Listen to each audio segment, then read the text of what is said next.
Hello, everyone, and welcome to today's webinar, Intro to Master the Path of Money, with your MAPS coach, Drew Lee. Please note this webinar is being recorded, and you will automatically receive the webinar recording. If you have any questions for your coach, please type them into the questions box located in your webinar taskbar. Following the webinar, if you have any questions about today's call or coaching programs, please email us at fasttrack@kw.com. That is FASTTRACK@kw.com. That's all for me. Drew, take it away. Thank you so much. I appreciate this. Feel free to ask any questions along the way. Love to make this as interactive as possible and cover as much as we can. So what we're going to cover today, let me say first, is not part of the actual program itself. The Master the Path of Money, we wanted to talk about what should drive you to take a program like Master the Path of Money, and what should you be aware of, especially moving into the next phase of the market and the next phase of your business. One of the things they say is that on the front cover of the Shift book is it's not about the market, it's about what you do. And we're really talking a lot. What Diana Kokoska is really intent on having us focus on what do we need to do to be preparing our agents for the shift. What do we need to do to prepare ourselves? And in Tactic 1, Shift goes over what's your mindset, get real, get right. What do you think? What do you feel? What's your programming, your point FAR? Our programming leads to our thoughts, to our actions, to our feelings, to our results. And you go over that point FAR, and let me do that again. Our programming leads to our thoughts, which lead to our feelings, which lead to our actions, which lead to our results, which leads to our programming. And so what's your programming around a shift, your business? What's your programming around money? Because money is the greatest insulator you're going to have to protect your business while acquiring more territory in the future. If you take it back to medieval times, they used to build a castle. Gary calls it, build a moat around your database. Think about that moat and the impact that it has if you've got a lot of dollar bills or a lot of Benjamin Franklins associated with your moat. It's really deep, it's really robust, and it's a very well protected or a guarded business. Then you're in the position to do what? Go take over another castle. Go take over another area. Those who are building for the shift are creating a great opportunity for what this shift is going to open and expose and make available for us. Shifts cause the greatest redistribution of wealth in the world. So all that's going to happen in the next shift is money's going to change hands, property's going to change hands.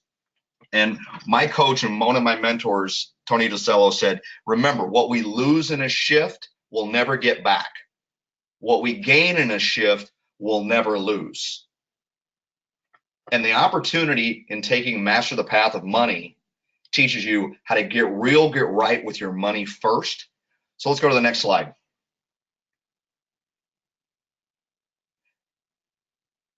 This is a staggering statistic of what we're looking at in the road ahead, which is what creates opportunity for those with money, and it creates a challenge for those that find themselves in this situation.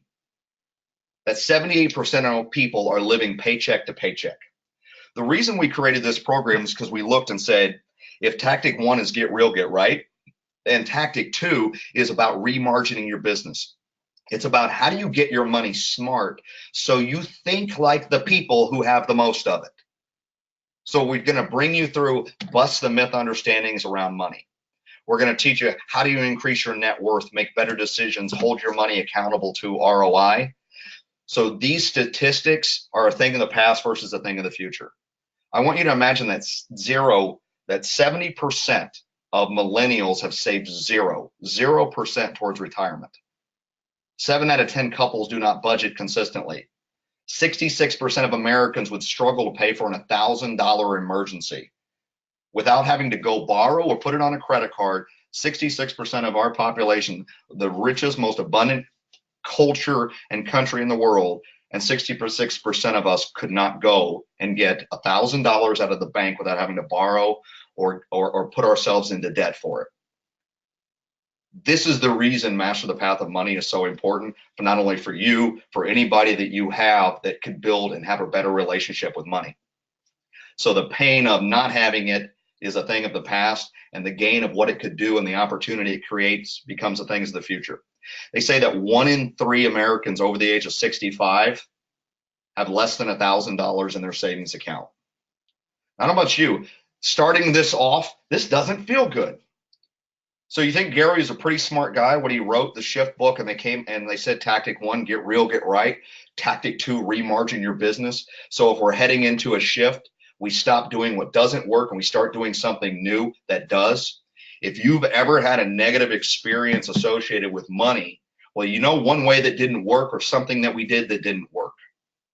And if you want to have a better experience with money, then how do we get smarter about it and start behaving, as Diana says in bold, be, do, have, start being like somebody that has it and start doing what they do with it. So ultimately you can have more of it later on and create an abundant life for you and those around you. As they say, a legacy worth leaving. Next slide. So what is money anyway? Money is energy. Money is energy.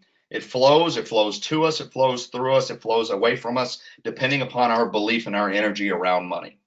See, money is nothing more than an external value system. A dollar bill or $100 bill, they're made of the same material. One has a Benjamin Franklin, one has a George Washington, yet they're actually made of the same material. They're printed in the same location, they're distributed evenly, and yet we place more value on the $100 bill. So money is nothing more than an external representation of what we value. How do we prove that? There's a thing called Bitcoin. I'm sure everyone has heard of it at this point. It's actually energetic money. It's money that's in cyber world. Does it really exist? According to the value that we place on it, it does. It's cryptocurrency. And now, because of Bitcoin, there's a whole series of energetic money that's called cryptocurrency that's out there today. You can study more about it if you want to know what that means or how this affects you. But all I'm saying is money is nothing more than what we place value on. And your ability to gain money or repulse money goes hand in hand with your feelings about the value that you're bringing to the table. As Diana teaches in bold, you're paid in direct proportion to the service you provide. And what's your energy around that service, so you're making more of it, keeping more of it, and using it for the good it can do. And if I'm not describing your ideal world at the moment where you're saying, I'm making what I want to make, I'm keeping what I want to make, I'm creating a legacy around me for the people that matter to me most, that's exactly why you should sign up for Master the Path of Money. It's $198, and I would love to say there's a guarantee, but I promise you, you'll get at least equal greater value in just the education and experience that you're going to get from it alone. If we can save you $198 and more importantly, get your money smart, it's worth the cost of admission and then some. Next slide. So this is something that's out of bold, and we're going to get into a little bit more complicated process. It's really from Stephen Hawking, and it's the 7 phases of energy. So what Diana says is, the lowest form of energy is apathy, it's victimhood, or is what we say is it's resignation, which is what being apathetic really means, right? Well, nothing changes with money until we get emotional about it, because money is actually an emotional thing. It's not mathematical. We all know the secret to making money. We all know the secret to keeping money. We all know the secret to ultimately wealth building. It's not a secret. Spend less than you make, invest the difference. That's the secret to being wealthy. Do that consistently for a long enough period, and the power of compound interest will take care of itself. You're wealthy. So we know that mathematically, and yet what's the issue? Well, it requires some measure of activity, and so many of us have resigned to the fact of money is just the way it is. I'll always have a mortgage payment. That sounds like resignation. I'll always have a mortgage payment. Is that true? Or is that something we've come to believe or accept or resign ourselves to the fact that we'll always have a mortgage payment, or we'll always have a car payment, or we'll always have credit cards, or we'll have these things in our world? And is that really true? Or are we just resigned to, I've always been bad with money, I don't keep money, I repulse money, I can make it, I spend it, I'm just never been good with it, I was raised this way? Whatever your belief system is, let me ask you, are you resigned that it's going to stay that way, and are you okay with that? Because that's what apathy, that's what victim, that's the energy level that goes along. Think of it as laying on the floor unwilling to do anything about it and saying, it's just the way it is. Debt is a fact of life. That's resignation. So if you listen to or have ever read anything from Dave Ramsey, he says, you know what? The first step is getting angry about it. You've got to get emotional about the idea of changing your financial destiny. You've got to get mad. Why? Because at least it's a better energy than being victimized or apathetic or resigned to the fact that it is the way it is. It doesn't have to be this way. If you look at the difference between the 1%ers and everyone else, they think differently and they do different things. They be, do, have, and they've given us models that we can follow. Gary Keller wrote The Millionaire Real Estate Investor. The first half of that book is around a financial model that anybody could follow. And at first, it requires getting angry, getting frustrated, getting mad versus being resigned to that is the way it is. Then the next step is taking responsibility and saying, you know what? The buck stops here. I am where I am today because of the decisions that I've made to this point. This is my best way of thinking. If you're not where you want to be financially, without judgment and with no agenda, if you're not where you want to be financially, just realize that was the best thinking you've had around money to get you where you are today. If you're absolutely where you want to be and you have so much abundant wealth in your life that you look and maybe you were just that $1.4 billion lottery winner and you've created that kind of income, perfect, great. That's still your best level of thinking that got you there. You decided to play the lottery that day. If you're not where you want to be, the question becomes, what are you going to do about it? Because the buck stops with you. So we get out of the resignation that it is the way it is, and we decide, you know what, we're going to get mad and we're going to change this. We're never going to experience this again. We're going to go through and we're going to create a whole new level of responsibility around money, that I am where I am today because of my best thinking. And if that isn't where I want to be, then I'm going to change my thinking, I'm going to change my actions, and I'm ultimately going to get different results. And then you see the other phases of energy, of compassion, of peace, of joy, of passion, the highest energy. Money is nothing more than portable power. It is a generator that you can take with you anywhere you go. Diana's dear friend John Maxwell said that money equals options. If you want to have more money. If you want to have less, settle for where you are. If you don't want to have none, then resign that that's just the way it is. So get mad, get responsible, and let's move towards passion by signing up for Master the Path of Money. Next slide. This is an expansion of that. It talks about the fact that realizing money is emotional, not mathematical. If it were just simple math, any of us could do it. We'd operate from a budget. See, we know budgets work. We know, we call them cash flow plans. We know they're effective. If you're going to spend 10% of your gross income on lead generation, which is what the Millionaire Real Estate Agent says to do, if you're going to spend or invest 10% of your gross into lead generation, perfect. Then we should know how to budget that based on our pending income, based on our goals, based on what we're actually making. We arguably should be able to sit down, we're smart people, and plug this onto a sheet of paper, a spreadsheet, a calculator that says, I'm going to spend $500 this month on my direct mail campaign for my database. Did I spend $500? Did I spend more and over budget? Or did I spend less and go under budget? And if you have any kind of emotion that you're experiencing right now about the idea of doing a budget, that's proof that money is emotional, not mathematical. Because this is just a math formula. We're just talking about putting numbers on a sheet of paper or on a spreadsheet and saying, great, here's your intention, and does your impact match it? Did you spend $500? Did your intention actually do it? Did you follow through? And did you stay within the lines so you are focusing on getting an equal return or holding that money accountable for a return on your investment? If you have any kind of emotion around doing a budget, never done one, don't like it, I don't like giving myself limitations around money, I don't want to put rules around that, I don't like the restrictions, I don't like the drunk monkey that's speaking into my ears right now talking about budgeting. Why am I even on this webinar? This is uncomfortable. We're talking about a subject that most people would rather talk about religion and politics over money, over finances. Historically, it's considered rude to ask somebody what they make. Why is that? Because when you look at how much vibrational energy is associated with money, It caused so many disturbances before we ever get to just being neutral, the quieter stillness. Look at the emotions that we experience on a vibrational or emotional scale. And we think about the emotions that we genuinely or we generally experience most of the time versus the ones that we want. Tony Robbins says that the emotions that the average person's experience on a consistent period makes up the quality of your life. So I'll say that in a different way. The quality of your life is in direct proportion to the emotions that you tend to experience most of the time.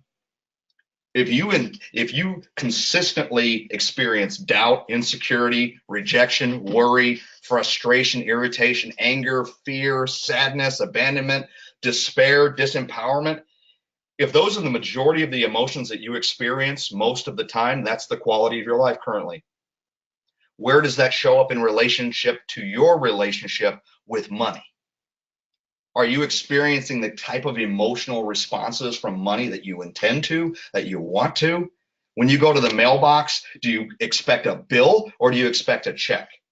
Do you go to the mailbox in a completely neutral state? Think about all of the emotions that associate with money.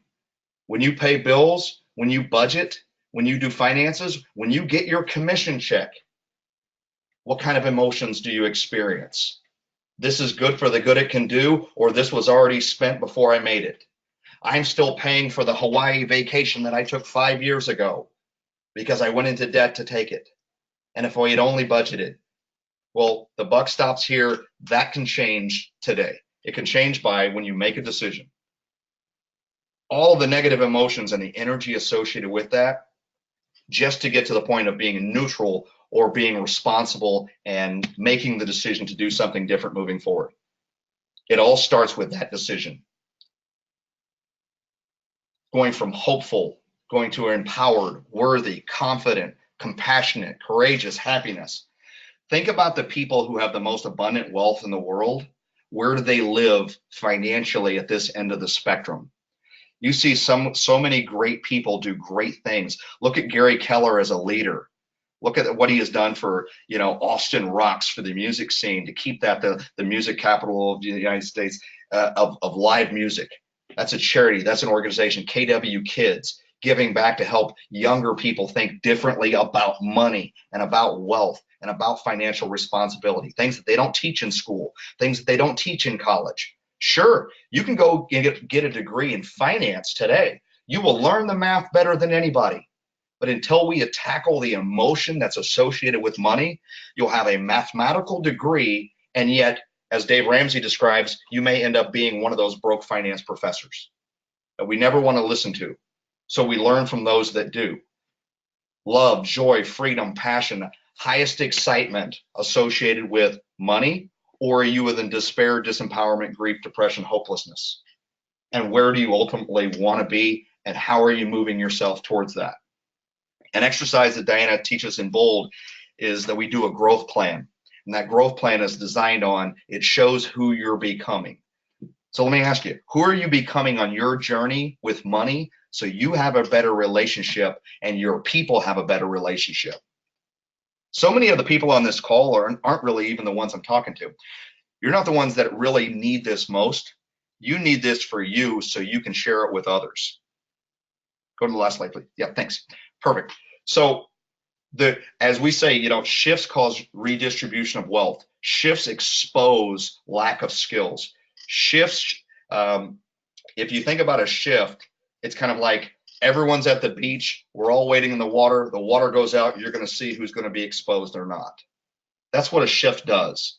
The concern is not for the great people, our top agents, those that are in Mastery MAPS coaching. Our biggest concern is those that aren't.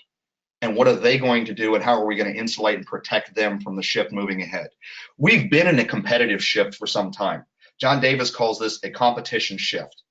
The competition for talent, for listings, for buyers, for technology. We've been in a competition shift.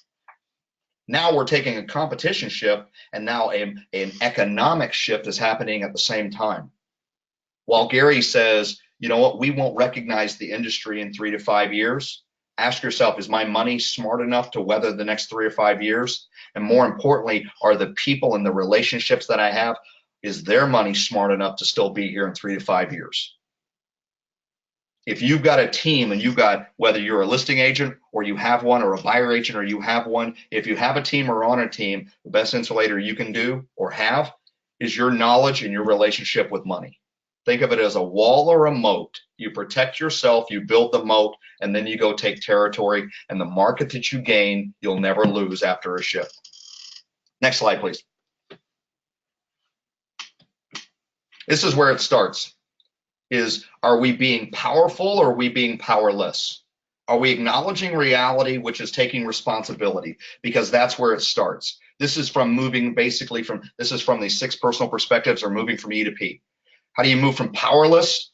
How do you become powerful? How do you acknowledge reality and ultimately get on with it? Are we waiting and hoping that the shift won't happen? Are we waiting and hoping that it won't affect us or impact us? Are we waiting and hoping that our relationship with money will just change over time? What's okay? I'm on the 30-year plan. In 30 years, then I'll be free and clear, provided I don't do anything different with money. Are we blaming others, or are we just remaining unconscious, unaware, or in resignation? What are the decisions that you're going to make differently moving forward? And those people around you are going to make differently, so we're being powerful versus powerless. We're acknowledging where we are, what is good, what works for us, and what could work even better. So we find solutions, get on with it, and ultimately own the results. This is how you take the levels of accountability, and as we say, hold somebody accountable. If you're running a business today, which all of you are you running a business that's owning every single aspect of the business? Or are we at various levels of this?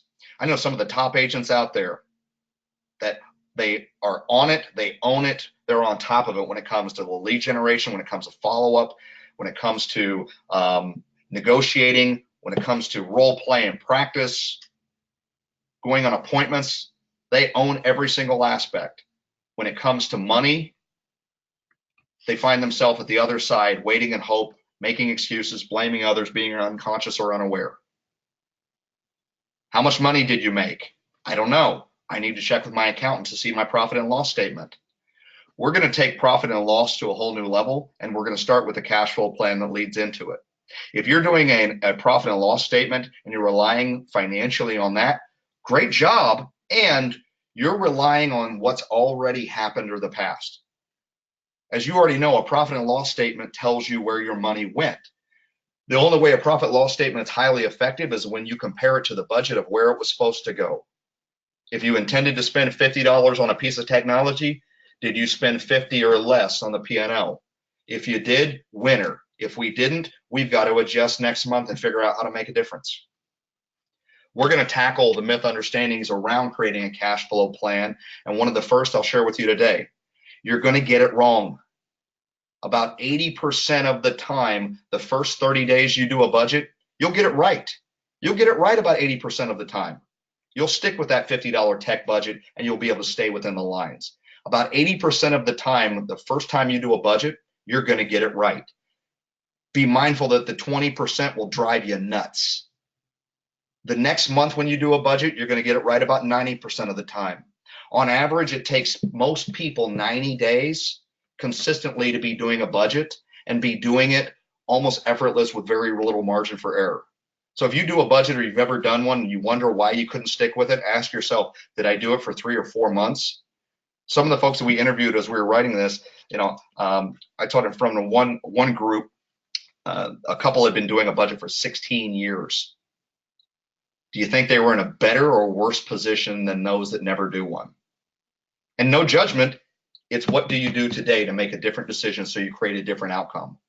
So for $198, we get to spend the next 8 weeks dissecting and diving into the myth understandings around money, the behavior of money, creating a cash flow plan.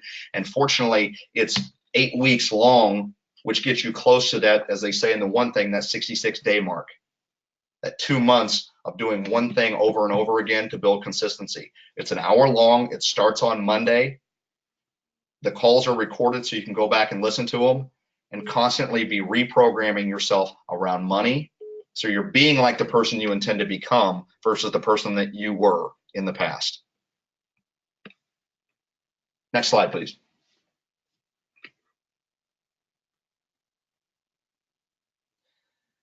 From Marianna Williamson, when it comes to money, we know money is emotional. And yet many people say they're not money motivated. I'm not money motivated. It's almost like we wear as a badge of honor. Well, I'm not motivated by money. If you read The Millionaire Real Estate Investor, Gary challenges that person to say, well, then how big of a life do you want to live and how many people do you want to impact as a result of it? Those that often wear that badge of honor of I'm not money motivated tend to be some of the most caring individuals I've ever met. And if they're that caring, how do you have to start thinking about money as a power plant, as a generator so big that it can create change amongst the world? And our deepest fear is not that we're inadequate. Our deepest fear is that we are powerful beyond measure. It is our light, not our darkness, that most frightens us. We ask ourselves, who am I to be? Brilliant, gorgeous, talented, fabulous. Actually, who are you not to be? You're a child of God. Your playing small does not serve the world. There's nothing enlightening about you shrinking so that other people won't feel insecure around you. We are all meant to shine as children do. We are born to manifest the glory of God that's within us. It's not just in some of us, it's in everyone. And we let our own light shine. We unconsciously give other people permission to do the same. We are liberated from our own fear. Our own presence automatically liberates other people. So if you're that person that says, well, I'm not money motivated, perhaps you should be. Because ask yourself, how are you displaying being powerful beyond measure? How are you displaying contribution? How are you displaying giving? How are you displaying those qualities that money provides us the ability to do, to give back, to create foundations, to create massive change, which so many say they want today? And as we let our light shine, we unconsciously give other people permission to do the same. We let them focus on where can they create that in their own life. So I'm going to encourage you to be money motivated. Be proud to be money motivated, because money is good for the good it can do, and ultimately creates options. Next slide.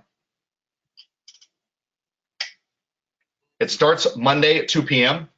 8 weekly calls or 60 minutes, followed by a 30-minute Q&A. There's going to be an exclusive Facebook group associated with that. We're going to do Facebook Live, interactive questions, answers, things that are specific to where you are, and then how do we make massive leaps towards improvement. All calls recorded, everything. We would like active participation so we can learn to avoid the negative emotions around money and how to embrace a game-winning strategy, focusing on the mindset skills required to thrive. Next slide.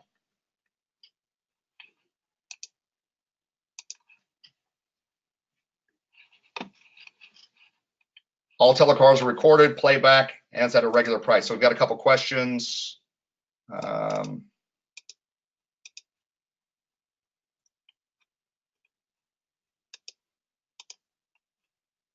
See if we have any questions. I don't see any questions in the question box, Drew, but attendees, if you have any questions, please type them into your questions box now. Perfect. The only questions we had were, hey, if I can't see the slide or what slide are we referring to? So you can go to masterthepath.com, sign up today.